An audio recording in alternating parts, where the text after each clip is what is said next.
मुझे भी लगता है कि काफ़ी चैलेंजिंग है। जिस समय मैंने स्टार्ट किया था इनिशियली या सॉन्ग राइटिंग किया था, उस समय भी वो चैलेंजिंग था बिकॉज उस कॉन्सेप्ट पे काम करना एंड इंग्लिश में काम करना अभी भी in fact I see it as a challenge. क्या आइडिया था विंटेज के पीछे, मतलब कॉन्सेप्ट क्या था? जहाँ पे रकौंती खत्म होता है वहाँ से विंटेज स्टार्ट होता है। सेल्फलेस लव की बात आती है, दोनों कहानियों में एक चीज़ कॉमन थी। डेटिंग या रिलेशनशिप्स में जो टैग्स आजकल चलने लगे हैं कि open relationships, marriages and all that, I don't personally believe in those things. ज़रूरी नहीं है कि आप जो चीज़ पुरानी हो गई है कि आप उसको भूल जाओ, कुछ चीज़ें आपको संभाल के रखनी होती हैं। बहुत ही कमाल का ट्रैक है, हम संभाल के रखेंगे। विंटेज कार्स भी हमने बहुत संभाल के रखी हैं। जो मंथन का कॉन्सेप्ट था, मेरा काम था कि मैं उसको एग्जीक्यूट करूं। I've grown up around a lot of Punjabis, so I think एक पंजाबी लैंग्वेज से क्लोज होने का एक रीज़न ये भी है। पंजाब अपने आप में बहुत कल्चरली रिच रहा है। जो भी हमारे बड़े बड़े रेवोल्यूशन हुए इंडिया में, बहुत सारे लोग पंजाब से। In such a young age you are doing a great job. Parents का सपोर्ट था? पहले तो नहीं था डेफिनेटली और इंग्लिश म्यूजिक सुनते ही आई थिंक सबसे पहले फ्लैग आ जाता है नहीं का। The response I got from the older people was much more overwhelming. Difference exactly between Indian classical and western classical? The West, it originated somewhere from opera. I've listened to a lot of Indian rappers. I think बादशाह का मैंने सुना है. Honey Singh I've loved it. Honey Singh I grew up watching too. So even my mom used to listen. लेकिन आपका अगर अपने पर faith है किसी भी चीज़ को लेके, किसी भी प्रोफेशन को लेके, I think you can do that thing. Every day I look at you, every day I want us to cross this road together. ਸਤਿ ਸ਼੍ਰੀ ਅਕਾਲ ਜੀ, ਮੈਂ ਹਾਂ ਤੁਹਾਡੀ ਆਪਣੀ ਤਰਨਜੀਤ ਤੇ ਅੱਜ ਮੇਰੇ ਨਾਲ ਮੌਜੂਦ ਨੇ ਕਮਾਲ ਦੇ ਸਿੰਗਰ ਮੰਥਨ ਤੇ ਨਾਲ ਹੀ ਮਿਊਜ਼ੀਸ਼ੀਅਨ ਸ਼ਰਦ ਜੋਸ਼ੀ ਜੋ ਕਿ ਕਮਾਲ ਦਾ Song ਲੈ ਕੇ ਆਏ ਨੇ ਵਿੰਟੇਜ। ਤੁਹਾਡਾ ਬਹੁਤ ਬਹੁਤ ਸਵਾਗਤ ਹੈ ਜੀ PTC पंजाबी ਤੇ। Thank you for having me. Thank you. So कैसा एक्साइटमेंट है सब तो पहला था, क्योंकि आपका सेकंड ट्रैक है ये। इससे पहले रिकॉन्ते आपका ट्रैक आया था, बहुत ही कमाल का ट्रैक था, तो ये अब रिलीज हुआ है। So how is excitement? Indeed very much. Excitement पहले भी थी बिकॉज ये गाना लिखा मैंने आई थिंक रकौंते जैसे ख़त्म हुआ था। सो मैं और शरद बात कर रहे थे एंड वी वर प्लानिंग कि प्लान पहले हमारा एक गाने का था, वी नेवर प्लान कि सेकंड गाना भी आएगा। सो इसलिए एक्साइटमेंट और बढ़ गई क्योंकि अब सेकंड गाना आना है एंड फर्दर उसको कैसे इवॉल्व होता है वो भी देखना था। वो भी देखना था। Yeah. And how about you? Because the first track में भी you were the producer. I was, and like Manthan said, the idea was to just make one song. अभी हम लोग 4 गाने बना रहे हैं इस EP के लिए, and then we're planning another EP next year, so it's very exciting. Many congratulations in advance for the next EP. Like in such young age, people are doing a great job. Like ਤੁਸੀਂ ਸੋਚ ਸਕਦੇ ਹੋ ਕਿ ਮੰਥਨ ਮੈਂ ਕਹਿੰਦੇ ਮੁੰਡਿਆਂ ਦੀ age ਨਹੀਂ ਦੱਸਣੀ ਚਾਹੀਦੀ, ਦੋ ਹੀ ਬਹੁਤ ਘੱਟ ਏਜ ਦੇ ਨੇ ਲੇਕਿਨ ਬਹੁਤ ਹੀ ਕਮਾਲ ਦਾ ਕੰਮ ਕਰ ਰਹੇ ਨੇ, ਬਿਹਤਰੀਨ ਸਿੰਗਰ ਨੇ, ਇੰਟਰਨੈਸ਼ਨਲ ਟਰੈਕਸ ਲੈ ਕੇ ਆ ਰਹੇ ਨੇ। ਸਭ ਤੋਂ ਵੱਡੀ ਗੱਲ ਇਹ ਹੈ ਕਿ ਇੰਟਰਨੈਸ਼ਨਲ ਟਰੈਕਸ ਤੋਂ ਸ਼ੁਰੂਆਤ ਕੀਤੀ ਹੈ मंथन ने अपने करियर दी। यूजुअली वी सी की जो शुरुआती दौर में लोग जो है सॉन्ग्स लेकर आते हैं, सिंपल जो सॉन्ग्स हैं वो लेकर आते हैं, और लेकिन मंथन ने जो शुरुआत करी, एक चैलेंजिंग शुरुआत कह सकते हैं इसको। इनफैक्ट मुझे भी लगता है कि काफ़ी चैलेंजिंग है। जिस समय मैंने स्टार्ट किया था इनिशियली या सॉन्ग राइटिंग किया था, उस समय भी वो चैलेंजिंग था बिकॉज उस कॉन्सेप्ट पे काम करना एंड इंग्लिश में काम करना अभी भी in fact I see it as a challenge. But I think I personally as a person feel कि मुझे चैलेंजेस पसंद हैं। अगर चैलेंजेस नहीं होते हैं तो I feel bored with that. So I think that's what keeps me alive every day. Exactly. And what about you Sharad? जिस तरह से ये ट्रैक आप कर रहे हैं मंथन के साथ, आप कैसे मिले मंथन से? हम लोग एक कॉमन अंकल के थ्रू मिले, Himanshu Joshi, who is also singing for Indian Ocean, is a very good friend of Manthan's father, and he is my school friend's father also. तो जब Manthan was looking for people to collaborate with, तब I think Himanshu uncle suggested my name and he thought we could click, and he was right. Manthan, रिकॉन्ते के बाद अब vintage आप लेके आए, क्या आइडिया था विंटेज के पीछे, मतलब कॉन्सेप्ट क्या था? बेसिक आइडिया एज यूजुअल जैसे रकौंते जहाँ पे ख़त्म हुआ था, target I think initially also spoke about that thing कि जहाँ पे रकौंते ख़त्म होता है वहाँ से विंटर स्टार्ट होता है। So it's like a chapter of my life. एक चैप्टर ख़त्म हुआ, नया चैप्टर स्टार्ट होता है एंड अबाउट दैट परसेप्शन लिखा मैंने डेफिनेटली किसी के बारे में था एंड उस परसेप्शन से लिखा था, एक seeing love from that perception. I think EP का भी कंसेप्चुअलाइजेशन लव के ऊपर ही था पूरा। सो विंटेज का ख्याल वहाँ से एक आया। अब आगे 2 कहानियाँ मैंने पढ़ी थी कॉलेज में। एक जयशंकर प्रसाद जी की थी, गुंडा थी, और गुलेरी जी की थी, उसने कहा था। तो मुझे याद है उसकी लाइन की, वो पूछता था, एक जो किरदार था उसमें, तेरी कुड़माई हो गई, तेरी कुड़माई हो गई। तो एक बहुत इनोसेंट सा लव आप कह सकते हैं एंड दूसरा आप उसमें देखते हो कि सेल्फलेस लव की बात आती है, दोनों कहानियों में एक चीज़ कॉमन थी। तो एज़ कम्पेयर टू अगर आज में मैं देखूँ कि बच्चों के जो डेफिनेशंस होते हैं लव के, I don't personally relate with that much thing, and I also come from the late 90s, तो जो मेरा परसेप्शन ऑफ लव था, so how I can put it forward in my song writing, एक target ये भी था। तो एक पर्सनल रीज़न भी आप कह सकते हो, और कि मैंने किसी के लिए लिखा था, एंड एक इंस्पिरेशन भी थी जब मैं विंटेज लव को देखता हूँ, तो उस परसेप्शन के बारे में विंटेज बना। Every day I look at you, every day I want us to cross this road together. तो विंटेज लव क्या है, मतलब what according to you? Vintage love for me is, जैसे सेल्फलेस लव एक मैंने बोला कि आप ज़रूरी नहीं कि आप कैलकुलेट करोगे कि आपके लिए दूसरे इंसान ने इतना किया, तो it's like to be a 50-50 thing. कई बार आपको ज़्यादा करना है, कई बार आपको कम भी करना है, इट्स अपॉन कि you have to be selfless. Selfless exactly. And साथ ही में डेटिंग या रिलेशनशिप्स में जो टैग्स आजकल चलने लगे हैं कि open relationships, marriages and all that, I don't personally believe in those things. Being an old school lover you can say that कि आप समय देते हो किसी को। One of my godmother's शेरिड ऑपरेशन का नाम है, सो वी वर टॉकिंग बहुत साल पहले। सो उन्होंने मुझे बताया कि उनके समय में लव का डेफिनेशन क्या होता था। So she told me this thing कि कई साल पहले लोग डेट पे जाते थे, फिर से मिलते हैं, वो एक श्योरिटी मिलती है धीरे धीरे, फिर धीरे धीरे वो चीज़ अब ट्रांसलेट होती है, अब 6 महीने का जब एक्सपैंड हो गया, अब कंफर्म हो, आपको श्योरिटी हो गई है, then it progress towards a relationship phase, and eventually फिर शादी का प्लान करते हो, या जैसा आपको लगता है। तो ऐसे फेज के बारे में मेरा गाना लिखने का मन था, and personally I can relate to that thing. So एक मैसेज भी आप कह सकते हो कि सोसाइटी में है कि ज़रूरी नहीं है कि आप जो चीज़ पुरानी हो गई है कि आप उसको भूल जाओ, कुछ चीज़ें आपको संभाल के रखनी होती हैं। बिल्कुल, कुछ चीज़ें आपको संभाल के रखनी होती हैं, और जो कहते हैं ना ओल्ड इज़ गोल्ड, बहुत ही कमाल का ट्रैक है, हम संभाल के रखेंगे। विंटेज कार्स भी हमने बहुत संभाल के रखी हैं, विंटेज वाली जो भी चीज़ें होती हैं, हम देखते हैं जब हमें कोई सड़क पे चल रहे होते हैं, विंटेज कार दिख जाती है तो हमारी आंखें ऐसे खुली की खुली रह जाते हैं, वो है ना, बिल्कुल सही कह रही हूँ ना मैं? Absolutely, absolutely. So what according to you, what is the definition of love? जैसे इन्होंने बताया विंटेज लव, जब आप इस पे काम कर रहे थे तो आपको कैसा एक्सपीरियंस रहा, और मतलब जो कॉन्सेप्ट था इनका, so what was your experience? I think one thing that you have to make sure being a producer is you don't bring your set of ideas, because I'm executing for Manthan. So मेरे ideas are a bit different about love, but we had a long conversation about what Manthan is telling you right now. तो उसके basis पे how I can execute with my skills being a producer is what my idea was. तो मेरा concept बहुत अलग है love को लेके, बट जो मंथन का कॉन्सेप्ट था, मेरा काम था कि मैं उसको एग्जीक्यूट करूं। तो अभी जो आपका पर्सनल फ्रंट पे पूछना तो नहीं चाहिए, लेकिन आपका एग्जीक्यूशन कुछ चल रहा है लव को लेकर, पर्सनल रिलेशनशिप? बिल्कुल बिल्कुल बिल्कुल ऑन गोइंग, वो कभी नहीं रुकता। Okay, that's cool. ठीक है, अब अगर हम बात करें इस ईपी की, जैसे अभी रिकॉन्ते आया, विंटेज आया, सो फ्यूचर प्रोजेक्ट्स की बात कर रहे हैं, तो मंथन के फ्यूचर प्रोजेक्ट्स क्या हैं? We are planning for a third song, so EP के ही कंटिन्यूएशन में 2 गाने अभी आ गए हैं। तो विंटेज के बाद बाय माई साइड करके एक सॉन्ग है, एंड इन दैट सॉन्ग पहली बार आई थिंक लिरिकल कोलैबोरेशन हुआ है। सो मैं और मेरे एक फ्रेंड है पुनीत, हम दोनों ने कोलैबोरेट करके वो चीज़ लिखी है। So that is the first collaboration we are having. Again it's been produce by Sharad, and fourth का जो इस सीरीज़ में है वो भी आएगा I think somewhere around November के आसपास हमारा प्लान है, okay, and by December will be releasing the entire EP radio 1 international के साथ। अरे वाह। Every day I look at you, every day I want us to cross this road together.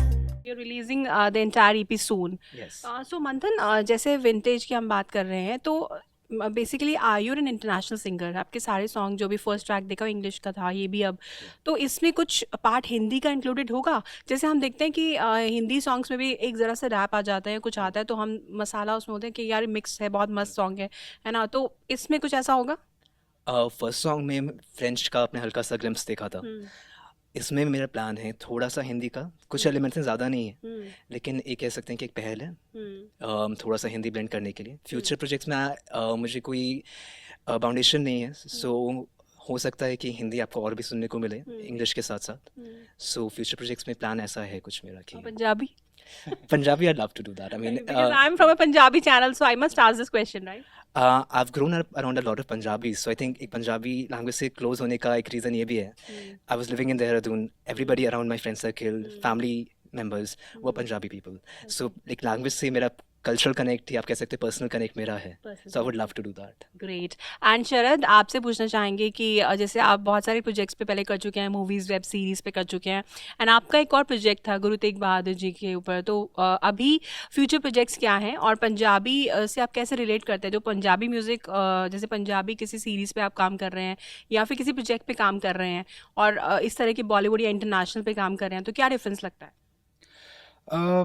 Punjab अपने आप में बहुत कल्चरली रिच रहा है, और वहाँ से बहुत सारे जो भी हमारे बड़े बड़े रेवोल्यूशन हुए इंडिया में, बहुत सारे लोग पंजाब से आए. तो डेफिनेटली उसके बारे में कमेंट करना, मैं नहीं कर सकता उसके बारे में कमेंट, क्योंकि वो अपने आप में everybody knows the richness of Punjab and its culture.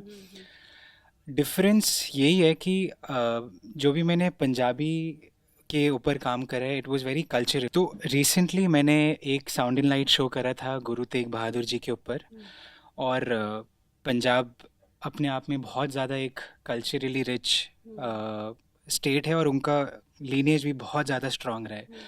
तो मतलब मैं कमेंट नहीं कर पाऊँगा उसके ऊपर. लेकिन फ्यूचर प्रोजेक्ट्स के बारे में मैं अमेज़ॉन ऑडिबल के लिए एक पॉडकास्ट कर रहा हूँ, जिसके लिए मैं साउंड डिज़ाइन, म्यूज़िक और मिक्स कर रहा हूँ. उसके अलावा एक बहुत इंटरेस्टिंग एनिमेशन वेब सीरीज़ चल रही है, जिसके लिए मैं साउंड डिज़ाइन और म्यूज़िक दोबारा कर रहा हूँ. उसका नाम है detective Dotson. It should be out, I think उसका world premiere is on 15th November, if I am not wrong. And उसके अलावा there is a project where I am a musician. I have a duo with a French artist. तो उसका हमने एक Europe tour इस साल के शुरू में कंक्लूड करा था. तो अभी उसका हम आगे ले जाने के लिए we planning in India tour, which should start somewhere in January, and we're trying to conclude it by February. Very nice. I mean, I should learn a lot from you people. I mean, in such a young age, you are doing a great job. मंथन की बात करो या शरद की बात करो, you both are amazing. अभी आप पढ़ाई कर रहे हो और साथ साथ जॉब भी कर रहे थे उससे पहले. So in such a young age, you are doing great job. I mean, I need to learn a lot from you. और वैसे एज तो नहीं पूछूंगी, लेकिन ये ज़रूर कहूँगी कि आपसे काफ़ी कुछ सीखने को मिलेगा. और कैसे मैनेज कर लेते हो म्यूज़िक भी, and then you are studying also? Difficult तो बहुत रहा है, बिकॉज जब मैंने स्टार्ट किया था तो स्कूल के समय और डिफ़िकल्ट होता है, क्योंकि मुझे याद है कि 2 बजे तक स्कूल में रहना होता था, एंड उसके बाद फिर म्यूज़िक को टाइम देना वॉज वेरी डिफ़िकल्ट. एंड उसी समय जब आपके 12th के बोर्ड्स होते हैं, अब तो आई थिंक बहुत चेंज हो गया है, लेकिन हमारे समय में लाइक बोर्ड्स आपको देना है, तो बोर्ड का अलग प्रेशर है. फिर कॉलेज में आपको एंट्रेंस चाहिए, तो that was a very stressful period, because college में आप जाओ, फिर कॉलेज से आके आपको रियाज करना है. So that was initial phase काफ़ी स्ट्रगलिंग रहा है. लेकिन अब एक ऐसा स्टेज आया है कि अब आई एम डूइंग रिसर्च, तो रिसर्च में इतना स्पैन आपको मिलता है कि आप दोनों चीज़ बैलेंस आउट कर सकते हो. सो अब काफ़ी चीज़ें ईज आउट हो गई हैं, and I think research is also helping me like to give a vision यहाँ पे भी म्यूज़िक में. पेरेंट्स का सपोर्ट था?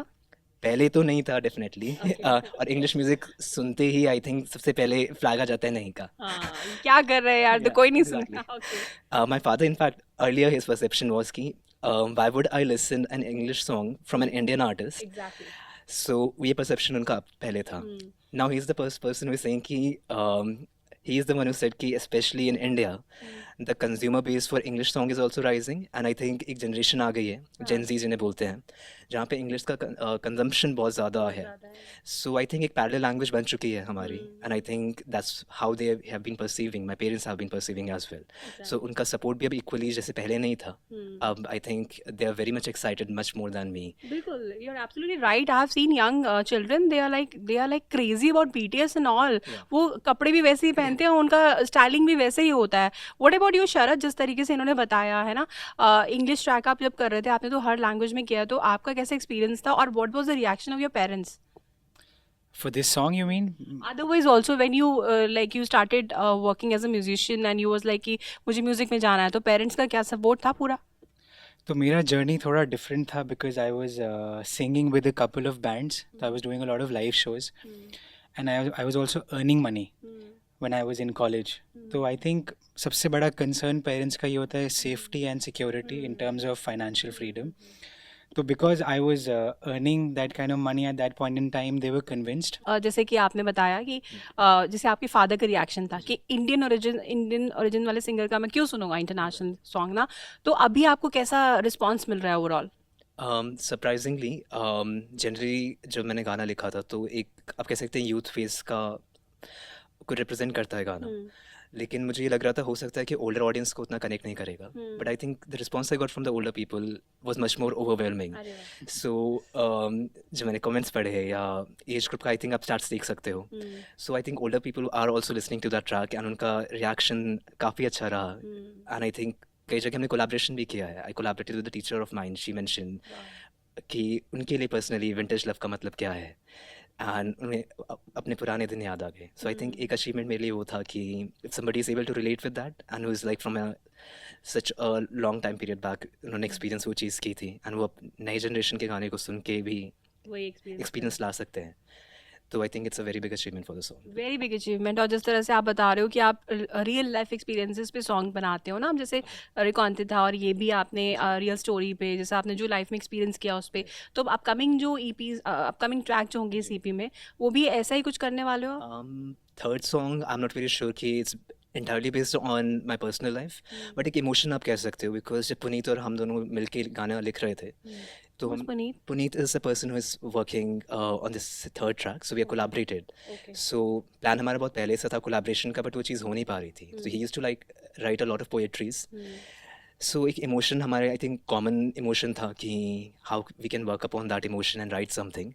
तो third में I think एक empathy कह सकते हो कि एम्पैथेटिक कनेक्शन था दोनों के बीच में, स्टोरीज के बीच में, एंड वो चीज़ हेल्प आउट हुई उस गाने को लिखने में. So it was not exactly my life story, but एक इमोशन था जिससे मेरा जुड़ाव है. इमोशन से जुड़ाव है.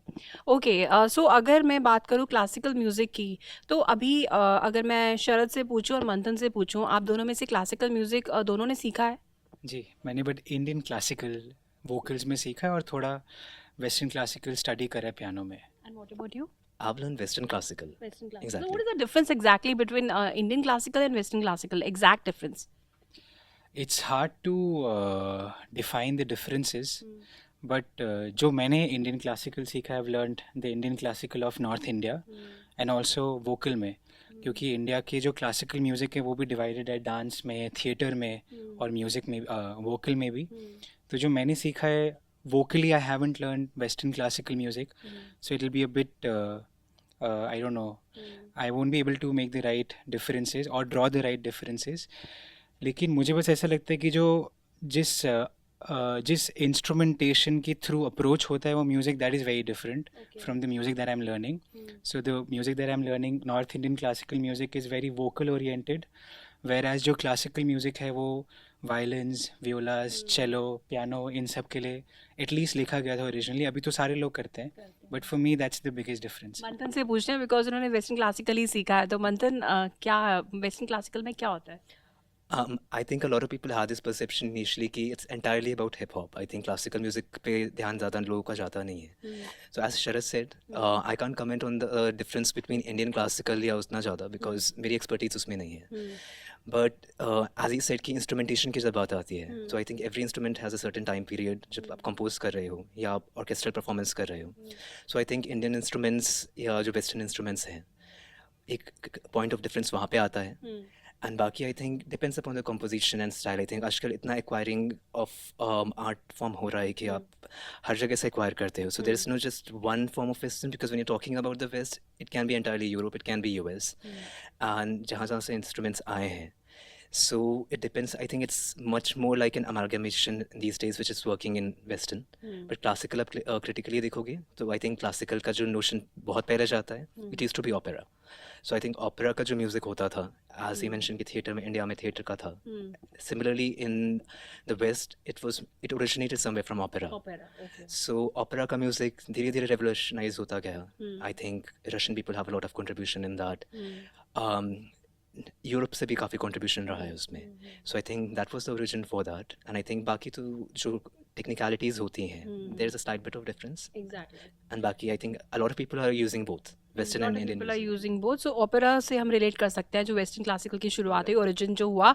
इफ़ वी टॉक अबाउट अभी हिप हॉप की बात आपने जिक्र किया दोनों ने. सो अगर मैं बात करूँ जो मंथन के सॉन्ग्स आ रहे हैं, जो इस ईपी में सॉन्ग्स आ रहे हैं, उसमें हिप हॉप का हमें थोड़ा सा टेंच देखने को मिलेगा, कोई रैप देखने को मिलेगा, क्योंकि जो हमारी यंग जनरेशन है उनको ना किसी भी सॉन्ग में अगर रैप आ जाए ना तो सोने पे सुहागा हो जाता है. विंटेज में इनफैक्ट आप एग्जैक्टली तो हिप हॉप नहीं बोल सकते हो, हाँ but there is a slight bit touch of hip hop कि as a sound progresses, so एक हल्का सा टेस्ट हिप हॉप का आता है, but I don't think I dub myself exactly as a hip hop artist. Collaborations हो सकते हैं फ्यूचर में, I don't mind that, okay because I, as an artist, also as a listener, I prefer listening to all the genres. So उस field में भी मुझे काम करने का मन है, कोलैबोरेट करने का मन है. सो फ्यूचर में हो सकता है कि आई कोलैबोरेट विद अ रैपर. किसके साथ करना चाहोगे? Any Indian rapper, I think I've listened to a lot of Indian rappers. I think बादशाह का मैंने सुना है. Honey Singh, I've loved it. हाँ हनी सिंह का जिक्र तो होना ही था यहाँ पे, क्योंकि आजकल हनी सिंह एंड बादशाह ट्रेंडिंग में चल रहे हैं. Yeah. तो हनी सिंह और बादशाह में क्या सबसे ज्यादा अच्छा लगता है, ये भी पूछ ही लेते हैं आपसे. बादशाह के तो I think the one thing which he revolutionise these days is कि उन्होंने छोटे छोटे गाँव में जो फोक म्यूजिक होता है उसको अपने गाने में यूटिलाइज किया है. Sound production which was very nice, the conceptualisation was very nice. Honey Singh I grew up watching too. So even my mom used to listen. I remember that कि she used to say the same thing which I said कि कुछ नया होता है कि rap में I think उस समय काफ़ी few songs maybe it's not entirely for the public. For my generation I personally feel कि काफ़ी नई चीज़ें थी. So I could feel a connect कि कुछ नया हो रहा है musically. So that's how it made me connect with them. And बाकी international rappers के साथ obviously I have a interest कि जिनके साथ collaborate करने का मन है मेरा. सो मंथन, इस ईपी की बात करें तो कितने सॉन्ग्स हैं इस ईपी में? Total 4 songs are there. तो 4 गानों का EP है पूरा. एंड 2 गाने ऑलरेडी आउट हैं. रकौंते सबसे पहले आया था, सेकंड विंटेज है. एंड तीसरे गाने का टाइटल मैं बता सकता हूँ, बाय माई साइड उसका नाम है. Okay and fourth song is also on the way. नाम मेरे पास है but I will reveal it later. Okay, so that's a surprise for the audience. So जाते जाते हमारे यूथ को एक कमाल का मैसेज दोनों की तरफ से, because you both are very talented and ਸਾਡੇ यूथ ਨੂੰ ਬਹੁਤ ਕੁਝ ਸਿੱਖਣ ਦੀ ਲੋੜ ਹੈ ਤੁਹਾਡੇ ਤੋਂ. क्या कहना चाहोगे यूथ के लिए? All I would say, because I think मेरी जर्नी काफ़ी लंबी रही जब मुझे निकालना था गाना. So my only message is that to have faith in yourself. It might take a long time कि आपको बहुत समय लग सकता है, लेकिन आपको अगर अपने पर faith है किसी भी चीज़ को लेके, किसी भी प्रोफेशन को लेके, I think you can do that thing. And what about you, Sharad? I would just say, please listen to Manthan songs as much as you can. Sweet of both of you. बहुत अच्छा लगा आप लोगों से बात करके, और बहुत बड़ी इंस्पिरेशन हमारे यूथ के लिए कि इतनी यंग एज में मतलब आप लोग इतना कुछ अचीव कर रहे हो. So we must learn a lot from you, for हमारे लिए भी, because we need to learn a lot from you people. Thank you so much. Thank you so much. Pleasure. Thank you.